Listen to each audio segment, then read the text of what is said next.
મોહનભાઈ, કિંજલે તમને એમ કહ્યું હોય કે મને મળવા આવી હતી, તો એણે તમને ન જણાવ્યું કે મને શું કામ મળવા આવી હતી? તમને મળીને આવ્યા પછી માત્ર એણે મારી સાથે ફોનમાં વાત કરી હતી, પણ બહુ ઉદાસ લાગતી હતી, ખૂબ થાકેલી હોય એવી. મેં કહ્યું બેટા તું ઘરે આવીને વાત કર, પણ એ ઘરે આવે એની પહેલા તો અકસ્માતના સમાચાર આવી ગયા. એનો અર્થ એ થયો કે મોહનભાઈને કિંજલની 8 દિવસની ચેલેન્જની બાબતમાં કંઈ ખબર જ નથી. અને કિંજલ અત્યારે હોસ્પિટલમાં બેભાન પડી છે ને કોઈને કંઈ કહી શકે એમ નથી. એટલે શાંતિલાલ, આ વાતનો ફાયદો ઉપાડી શકાય એમ છે. શાંતિભાઈ શું વિચારમાં ચડી ગયા?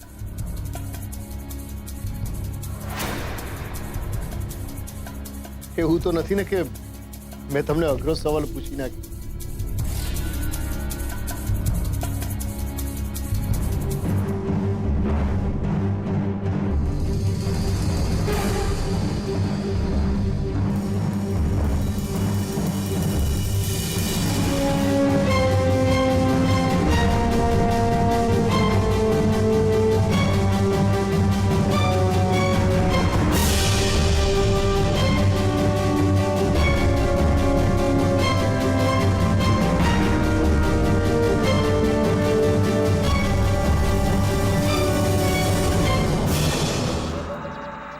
બ્લડ ડોનેટ કરવા આવ્યો છે તો એમાં લખે છે શું? બોલી નથી શકતો? સારું સારું, કયું બ્લડ ગ્રુપ છે તારું? ઓ નેગેટિવ. સારું, તારું નામ અને સરનામું અને મોબાઈલ નંબર આ રજિસ્ટરમાં લખી આપ, જેથી ભવિષ્યમાં પણ અમને તારી જરૂર પડે તો અમે તને બોલાવી શકીએ.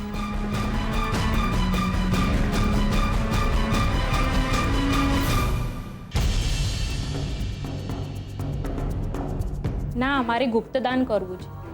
એટલે તમારે ગુપ્તદાન કરવું છે? ઓકે, તારે મારી સાથે આવવું પડશે. તે તારા બ્લડના 1-2 સેમ્પલ ટેસ્ટ લેવા પડશે, જેથી અમને ખબર પડે કે તારું બ્લડ ડોનેટ કરવાની તું લાયક છે કે નહીં. ઠીક છે, તો ચાલ મારી સાથે. અરે ના રે ના મોહનભાઈ, કોઈ અઘરો સવાલ નથી પૂછ્યો તમે. બસ હું તો ફક્ત એટલું વિચારી રહ્યો હતો કે મારી વાત મારે તમારી સામે કઈ રીતે રજૂ કરવી. તો પછી તમારા સ્વભાવની જેમ મને સ્પષ્ટ વાત કહી દો, ગમશે. ઠીક છે. તો મોહનભાઈ, મારી અને કિંજલ વચ્ચે એક સ્પષ્ટ ડીલ થઈ. એકચ્યુઅલી વાત એમ છે કે હું તાપીનગરમાં એક ફ્લાયઓવર બનાવી રહ્યો છું અને એ ફ્લાયઓવરના રસ્તામાં તમારું ઘર પડે છે, જે કપાણમાં જાય છે. એટલે કિંજલ મને મળવા આવી હતી. એણે મને એમ કહ્યું કે જો હું સારી કિંમત આપું તો એ ઘર ખાલી કરી દેવા તૈયાર છે. શું? કિંજલે તમને ઘર વેચવાની વાત કરી? હા.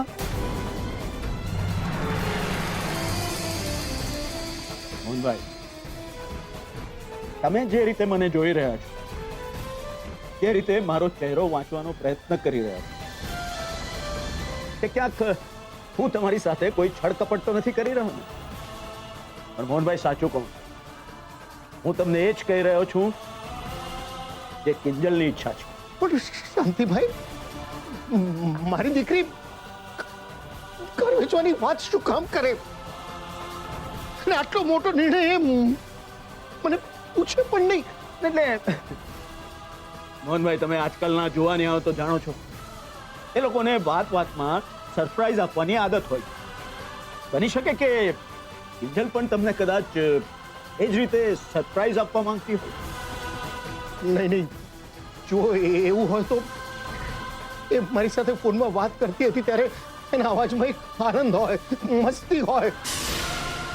આ તો ખૂબ ગભરાયેલી, થાકેલી, ઉદાસ દેખાતી હતી. મને ફોનમાં કહેતી હતી કે મારે ભગવાન સાથે વાતો કરવી છે. મોહનભાઈ, બની શકે કે એને બીજો કોઈ પ્રોબ્લેમ હોય. બાકી જ્યારે મેં એને કહ્યું કે હું તને જગ્યાના બદલામાં મોટી જગ્યા અને રોકડા પણ આપીશ, તો એ તો બહુ ખુશ થઈ ગઈ હતી. હા, અને ખરેખર કહું છું મોહનભાઈ, આ 3 લાખ રૂપિયા એ જગ્યાના ટોકનના જ છે. નહીં, મારા માનવામાં આ વાત નથી આવતી. નહીં. એટલા માટે મોહનભાઈ કે તમે અત્યારે મૂંઝાયેલા છો, અને આવી પરિસ્થિતિમાં માણસ પોતાની નિર્ણય શક્તિ ગુમાવી બેસતો હોય. બાકી તમે જ વિચારો, હું શું કામ તમારી સામે ખોટું બોલું? મને શું પડી છે? ને મોહનભાઈ, જો તમે આજે મારી પાસેથી આ પૈસા નહીં લો, તો બની શકે છે કાલે કોઈ દાદાગીરી કરતો ગુંડો તમારા ઘરે આવે અને દાદાગીરી કરીને તમારું ઘર ખાલી કરાવે. એના કરતા મારી વાત માનો, આ પૈસા લઈ લો. એટલે આમાંથી 2.5 લાખ રૂપિયા તમને કિંજલના ઓપરેશન માટે અને બાકીના 50,000 રૂપિયા મેડિકલ એક્સપેન્સીસ માટે કામ લાગશે. લો, લઈ.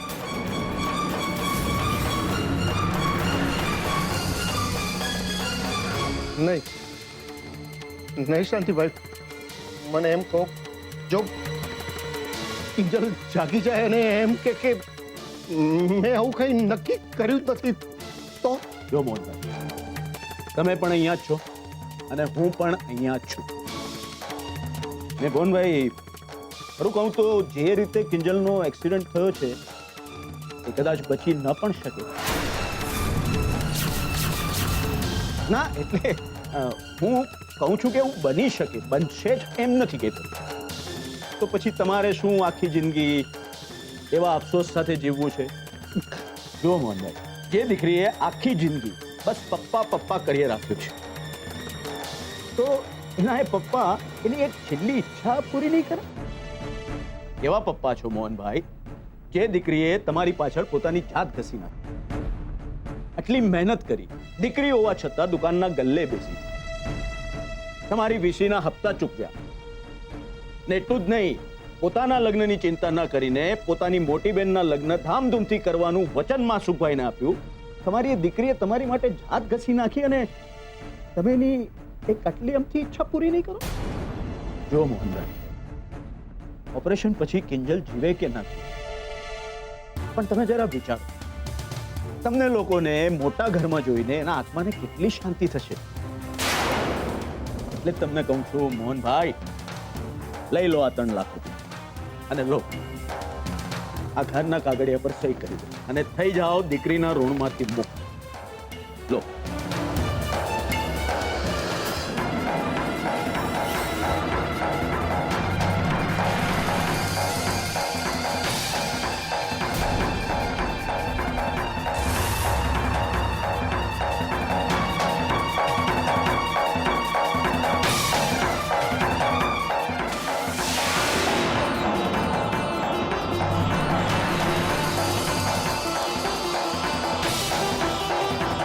વિચારો છો મોહનભાઈ? અરે મોહનભાઈ, તમે નસીબદાર છો કે તમને તમારી દીકરીએ આવો મોકો આપ્યો છે. બધાને આવો મોકો નથી મળતો. મોહનભાઈ, સાચું કહું, કરી નાખો આ કાગળિયા પર સહી, લખી નાખો ત્યાં મોહન ભટ્ટ, અને પછી જઈને તમારી દીકરી કિંજલને કહો કે તારી ઈચ્છા મેં શિરોમાન્ય રાખી છે. અરે ન વિચારો મોહનભાઈ, અરે જમીનની સામે નહીં, દીકરીની જિંદગી સામે જુઓ.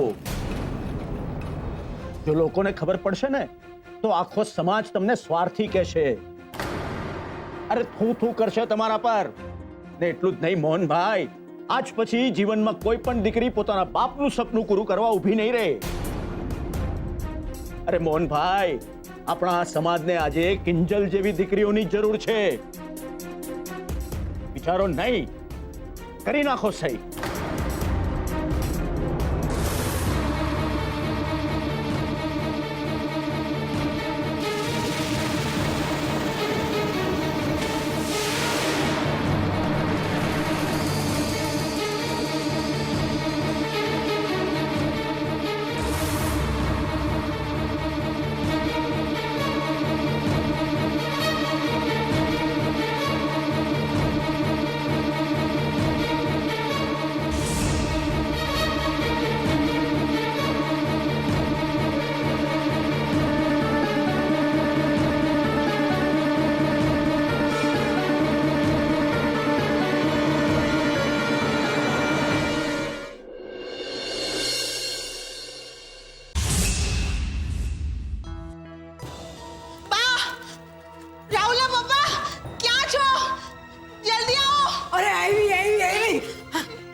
એ કે પછી આપણા કાનુડા માટે સરસ મજાની રાજકુમારી મળી ગઈ. એ બધી વાત છોડો ને, આપણે જલ્દી જવું પડશે. ચાલો. ક્યાં? કાનુડા હાટુ થોડી જોવા. ના બા, કિંજલને જોવા. ભાભીનો ફોન હતો. કિંજલ અત્યારે હોસ્પિટલમાં છે. એનો એક્સિડન્ટ થઈ ગયો છે અને ઓપરેશનની પણ વાત ચાલુ છે. બા, આપણે જવું પડશે. ચાલો ને. શું વાત કરે છે સરોજ? કિંજલનો એક્સિડન્ટ થઈ ગયો છે? હા, આપણે હોસ્પિટલ જવું જોઈએ. ચાલ ચાલ ચાલ. અને ચાલો. બા, તમે કેમ બેસી ગયા? ચાલો, આપણે હોસ્પિટલ જવાનું છે કિંજલને જોવા. બા, બા, તમે બેસી શું કામ ગયા? ચાલો ને. જાય મારા દુશ્મન. મારે નથી જવું. બા, તમે આ કેવી વાત કરી રહ્યા છો? કિંજલ આપણા ઘરની દીકરી છે અને તમે એના દાદી છો. દાદી જો અત્યારે હોસ્પિટલમાં હોય તો આપણા બધાની ફરજ બને છે એને જઈને મળવાની, પ્રાર્થના કરવાની. ચાલો ને બા. સાચી વાત તારી, પણ એ બધું ક્યારે થાય? આપણે નાતની અંદર હોઈએ ત્યારે. પણ આપણે તો નાત બહાર છીએ ને. અને એ પાછી કોની મહેરબાનીથી? તારી દીકરી કિંજલની. મારું માન જો રહોડું આ બાજુ છે. જા અને મસ્ત મજાની ખીર બના. હું કેસ રગલા? ગળ્યું ઈ ગળ્યું અને બાકી હંધુય પડ્યું. પાડ્યું. પણ બા, નાત બારના નિયમમાં આપણે છૂટ લેતા જ આવ્યા છીએ ને. રાંદલ મામા પણ આપણે મોટા ભાઈના ઘરે ગયા હતા કે નહીં? અને મારો જીવ બચાવવા કિંજલ ને ભાભી અહીંયા આપણા ઘરે આવ્યા હતા કે નહીં? ઈ હંધુય સાચું, પણ ત્યારે નાતબાર મોહનનું ઘર હતું, આપણું નહીં. બાકી મોહનને છાપરે ચડાવો કે છાપે, એને ક્યાં કોઈ ફરક પડે છે? પણ મને બહુ મોટો ફરક પડે છે. રાહુલના પપ્પા, ચૂપ. ફરક પદુડી જ્યારે જુઓ ત્યારે સલાહ સૂચન આપવા બેહી જતી હોય છે. ખબરદાર, જો ઘરની બહાર ટાંટિયો કાઢ્યો છે ને તો ટાંટિયો તોડી નાથમાં આપી દે. ઓલી કિંજલડીના ખાટલાની લગોલગ તારો ખાટલો લાગી જાય અને એ ભાંગેલા હાથે પગે. એ રગલા, ક્યાંય જવાની જરૂર નથી, બેહી જા.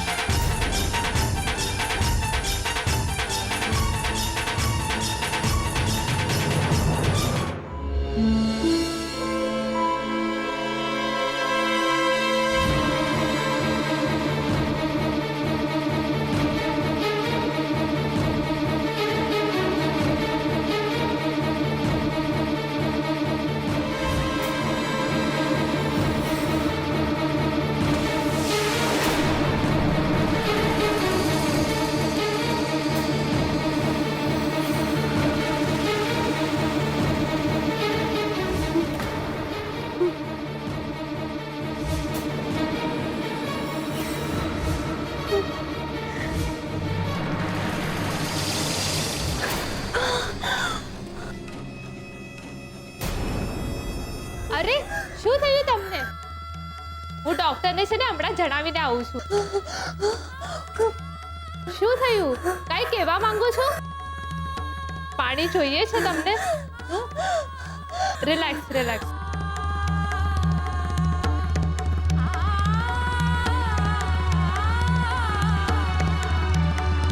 હું હમણાં જઈને આવું છું. હા, રિલેક્સ.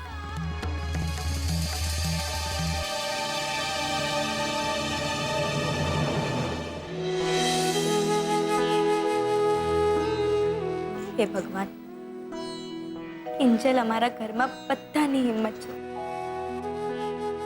અમારી હિંમતને પ્લીઝ બનાવી રાખજે. જો એને કંઈ થઈ ગયું ને. નહીં થાય.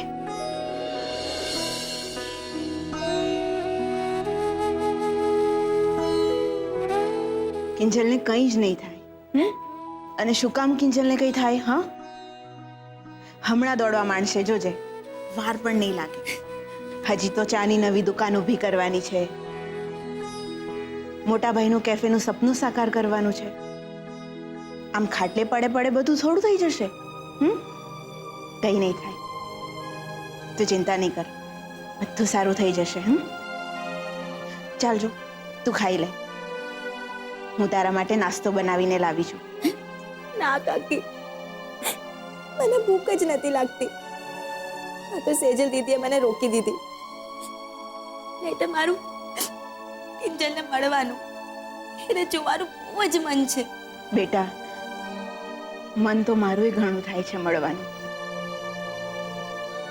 પણ તું તો જાણે છે ને તારા બા અને કાકાને, એટલે નાસ્તાના બહાને ખાસ પૂછવા આવી છું. કિંજલના કઈ ખબર? ના, ઓપરેશનની વાતો તો ચાલતી હતી, પણ એક્સિડન્ટ થઈ ગયો કે કોઈએ કરાવ્યો એ ખબર નથી પડી રહી. એટલે તને એવું લાગે છે કે કોઈએ એની અંગત દુશ્મની કાઢી?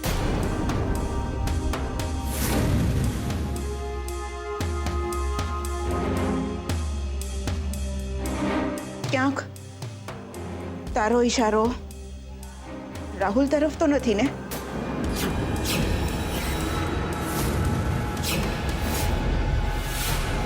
સેજલબેન, તમારા માટે ગુડ ન્યૂઝ છે. કિંજલ ભાનમાં આવી ગઈ છે. શું? સાચે? હે ભગવાન, ભગવાન તારો ખૂબ ખૂબ આભાર. મમ્મી પપ્પા પણ અત્યારે જ ઘરે જતા રહ્યા. અહીં હોત તો આ વાત જાણીને કેટલા ખુશ થઈ ગયા હોત. કઈ નહીં, હું એમને સરપ્રાઈઝ આપી દઈશ. પહેલા તો મારે કિંજલને મળવું છે, એટલે ખબર તો પડે કે આ બધું કેવી રીતે થયું, કોણે કર્યું. હું કિંજલને મળી આવું.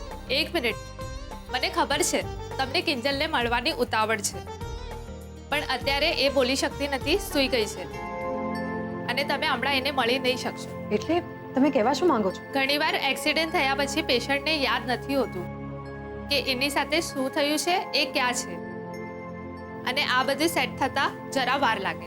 પણ આ બધું હજુ કેટલું લાંબુ ચાલશે? એ તો ડોક્ટર જ કહી શકે. હું એટલું જ કહીશ કે કિંજલ ભાનમાં આવી ગઈ છે અને હવે એનું ઓપરેશન થઈ શકશે. પણ કેવી રીતે? ઓ નેગેટિવ બ્લડ પણ તો મળવું જોઈએ ને? ગઈકાલે એક ડોનરે પોતાનું ઓ નેગેટિવ બ્લડ ડોનેટ કર્યું છે. કોણ હતું? તમે પ્લીઝ મને એનું નામ કે મોબાઈલ નંબર આપી શકો છો? હું એમને પર્સનલી ફોન કરીને થેન્ક યુ કહેવા માંગુ છું. આઈ એમ સોરી, ડોનરે પોતાની ઓળખ ગુપ્ત રાખવાની કીધી છે. કમાલ કહેવાય ને. હવે તમે જલ્દીથી ઓપરેશન માટે પૈસાની વ્યવસ્થા કરો, અને આ ઓપરેશન સામે તમને કોઈ વાંધો નથી એ ફોર્મ પણ ભરી દો, એટલે એમનું જલ્દીથી ઓપરેશન કરી શકાય. હા હા સિસ્ટર, મારા પપ્પા એની વ્યવસ્થા કરવા માટે જ ગયા છે. બસ એ હમણાં આવતા જ હશે. એ આવે એટલે પૈસા ભરી દઈએ. ઓકે.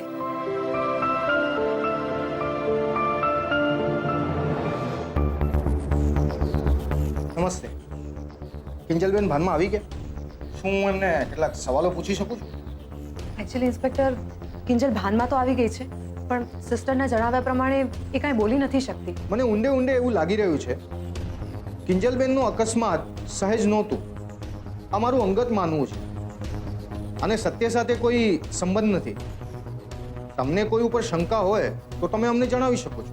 અમે અત્યારે કિંજલની તબિયત અને કિંજલના ઓપરેશન પાછળ જ લાગ્યા છીએ, એટલે મને નથી લાગતું કે અમારામાંથી કોઈની પણ એવી માનસિક પરિસ્થિતિ હોય કે તમારા સવાલોના જવાબ આપી શકીએ.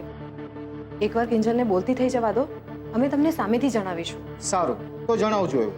બાકી અમે અમારી તરફની પૂછપરછ કરતા રહીશું. Thank you inspector.